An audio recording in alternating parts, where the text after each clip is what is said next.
Hey everyone, welcome back to Corporate Decoder, the place where we decipher corporate filings so you don't have to. Today, we're diving into Ovid Therapeutics' latest annual report. It's a roller coaster ride, folks. We've got pipeline pauses, strategic shifts, and a whole lot of uncertainty, so buckle up. There's potential here, but also some serious risks we need to unpack together. First, the basics. This is Ovid's annual report covering the fiscal year that ended in December of 2024. It's like a year-end report card telling us how the company performed, what challenges they faced, and what their plans are for the future. Ovid is a biopharmaceutical company focused on creating medicines for brain conditions, specifically targeting areas like epilepsy and psychosis. Think of them as trying to create the next generation of drugs for these really tough neurological problems. Their strategy is centered around developing small molecule medicines, which are basically drugs that can be taken orally, and they're aiming to treat epilepsies and psychoses.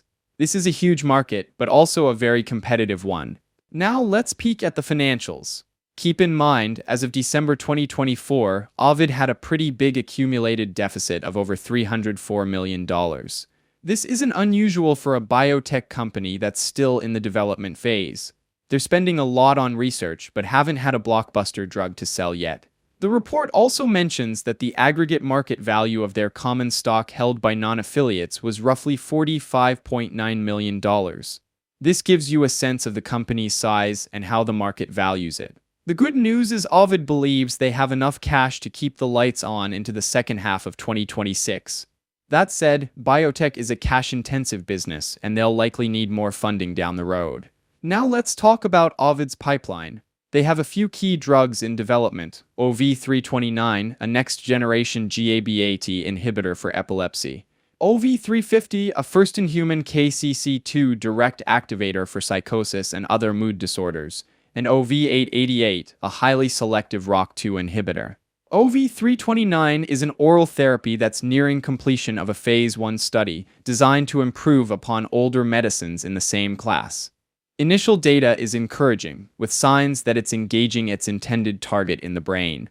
OV350 is another program that has potential. It's the most advanced program in the KCC2 library and is expected to be the first direct activator dosed in humans. They initiated a Phase 1 study in Australia and plan to study the safety, tolerability, and PK. Interestingly, the development of OV888 is currently paused. They're waiting to see what happens with competitors in the same space. This shows they're being careful about capital allocation. Beyond internal development, Ovid has also been active in collaborations. One partnership is with Gensaic, focusing on genetic medicines for neurological indications. Another is with Graviton Bioscience, centered on ROCK2 inhibitors. They also have royalty agreements in place, like the one with Marinus Pharmaceuticals, which could provide future revenue streams. Of course, there are risks. They need to identify new drug candidates, get regulatory approvals, and compete in a crowded market. Any hiccups along the way could set them back. One of the biggest concerns is the regulatory aspect, and whether they can prove the drugs are safe and effective. The report notes that past data on OV329 has shown no accumulation in the eye. This is an important point considering eye problems were a major issue in older drugs of its type. They're also up against big players in the pharmaceutical world. These competitors have more money, more resources, and more experience. It's worth noting that this particular filing makes no mention of any restatements, which is always a good sign. It means the numbers are accurate and don't need adjustment. Digging deeper, the agreement with Graviton seems pretty important. They invested $10 million for rights to develop Graviton's ROCK2 inhibitors. Ovid is responsible for development and commercialization costs, and Graviton gets royalties in return. Their research collaboration with Gensaic is interesting. Ovid invested $5.1 million in exchange for preferred stock and rights to license any therapies that come out of the collaboration. However, Gensaic retains rights to its platform tech. Intellectual property is key in this industry.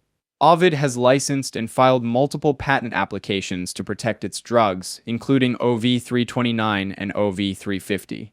They're hoping these patents will give them a competitive edge. The report also touches on regulatory requirements, including the FDA approval process and the potential need for risk evaluation and mitigation strategies. Navigating this regulatory maze is crucial for Ovid's success. Reimbursement is another key factor. Even if a drug gets approved, it needs to be covered by insurance companies and government programs. If not, patients may not be able to afford it. Lastly, the company notes material weaknesses in their internal controls over financial reporting. They've since remediated this issue, but its existence signals that the company was previously prone to risks in their financial and accounting processes. On the human capital side, Ovid says they have 23 employees, most of whom are in research and development. They emphasize employee engagement, development, and diversity, which are all important for attracting and keeping talent in this competitive industry. As for where things are made, Ovid outsources all manufacturing.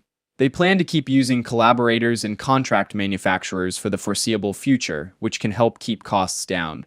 There's also a very important part where they state that the closing bid price of their common stock was below $1.00 per share for 31 consecutive days. To remain on Nasdaq, they need to bring this closing bid price back to at least $1.00 per share for a minimum of 10 consecutive days. So what's the takeaway? Ovid has a promising pipeline targeting tough neurological conditions. They're working to develop medicines that can actually change the course of these diseases, not just treat the symptoms. While they're focusing on smaller populations with rare conditions, there's potential for these drugs to be used more broadly if they prove effective. On the other hand, they're a small company facing big challenges. They need to manage their cash carefully, navigate a complex regulatory landscape, and compete against much larger players. The paused development of OV888 and reliance on external manufacturing are also potential weaknesses. The report notes several geopolitical risks in that, given its small size, it would not be able to face a challenge in this nature. With limited ability to defend itself, it might be hard for them to reach higher places.